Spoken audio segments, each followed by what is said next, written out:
ассалому алайкум дӯстони азиз, бародарон ва хоҳарон. Ин шабакаи голос мигранта мебошад. имрӯз суҳбат мекунем дар бораи сафари Медведев ба Тоҷикистон, оиди рейди навбатии полисия зидди таксистҳои муҳоҷир ва оиди оне ки дар кадом шаҳрҳо дар вақти гузаронидани футбол патент намедиҳанд.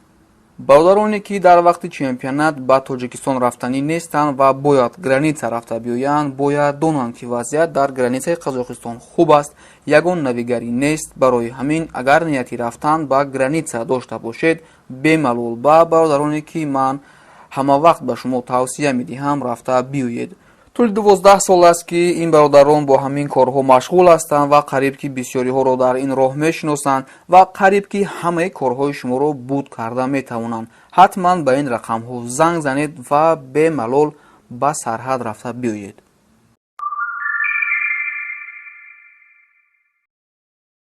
ҳар як шаҳрванди хориҷие ки ба хоки Русия ворид мешавад, бояд дар давоми 3 рӯз страховка кунад худашро. фарқ надорад шумо дар мигратсионная карта учоба хат кашидагиед, частни ё работа.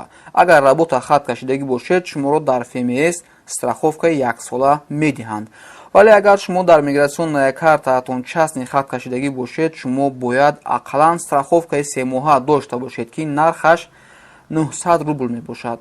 вақтҳои охир шикор нисбати ҳамин муҳоҷироне ки частни омадагиянд ва страховка надоранд рафта истодааст. дӯстони азиз, ягона марказе ки танҳо муҳоҷиронро страховка мекунад, ин Центр медицинского страхования мигрантов дар маркази Москва мебошад. барои частни визит яъне 3 моҳа каме зиёдтар аз 900 рубл мебошад ва барои патент яъне 1 сола ҳамагӣ 3600 рубл мешавад. агар ба шарте ки шумо аз номи голос мигранта гап занед, шуморо 10% скидка мекунанд. страховка ба шумо на танҳо имкон медиҳад ки ёрии тиббӣ бигиред, инчунин шуморо дар куҷое ки полисия дорад нишон медиҳед ва шуморо барои надоштани страховка нороҳат намекунанд. суроға ва рақамҳояшонро аллакай дар рӯи экран дида истодаед. ҳатман занг занед. Дмитрий Медведев шаби 30 май бо сафари расмӣ ба Тоҷикистон омад. вай дар чорчӯбаи сафараш дар нишасти шӯрои раҳбаронии ҳукуматҳои кишварҳои узви Иттиҳоди давлатҳои мустақил яъне СНГ дар душанбе иштирок мекунад. дар ин сафар оиди бисёр масъалаҳои муҳим суҳбатҳо гузаронида шуда, миёни Тоҷикистону Русия якчанд шартномаҳои нав ба имзо расид, вале оиди муҳоҷират ҳоло ягон хабаре нест. танҳо маълум шуд ки Тоҷикистон ба Русия пешниҳоди сабук кардани будубоши муҳоҷиронро дар Русия кардааст. яъне Тоҷикистон хостааст ки Русия дар масъалаи регистратсия ба муҳоҷирони Тоҷикистон сабукиҳоро пешниҳод намояд. якчанд пешниҳодҳои дигар низ карда шудааст ва мо пас аз баромадани ягон маълумоти дақиқ ҳатман шуморо огаҳ менамоем.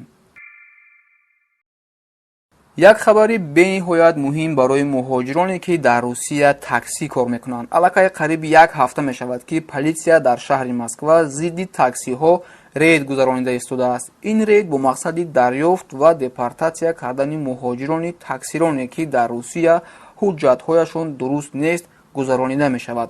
мақсад аз ин рейд ҳарчи камтар кардани муҳоҷирони таксирон пеш аз саршавии чемпионати ҷаҳон оид ба футбол мебошад.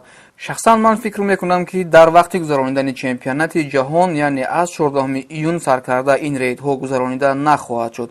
ҳар чизе ки мешавад то 14 июн хоҳад шуд ва пас аз 15 июн бояд ин рейдҳо кам карда шаванд. бинобар ин аз бародарони муҳоҷире ки таксӣ кор мекунанд ва ҳуҷҷатҳояшон дуруст нест хоҳиш мекунем ки ба маркази Москва камтар бираванд. рейдҳо бисёртар дар маркази шаҳр гузаронида шуда истодаанд. эҳтиёт бошед. сар карда аз 4 июн дар шаҳри Калининград додани патент манъ мешавад. тамоми муҳоҷироне ки дар ин шаҳр кору фаъолият доранд бояд донанд ки сар карда аз 4 июн то 1 август додани патент манъ мешавад. ногуфта намонад ки сабаби ин албатта ин аст ки дар ин шаҳр чемпионати ҷаҳон оид ба футбол гузаронида мешавад. дар дигар шаҳрҳо ҳоло мисли пештара патент дода шуда истодааст ва онҳое ки дар ин шаҳрҳо кору фаъолият мекунанд метавонанд бемалол патент гиранд. танҳо дар шаҳри Калининград аз 4 июл то 1 август патент додан манъ мешавад.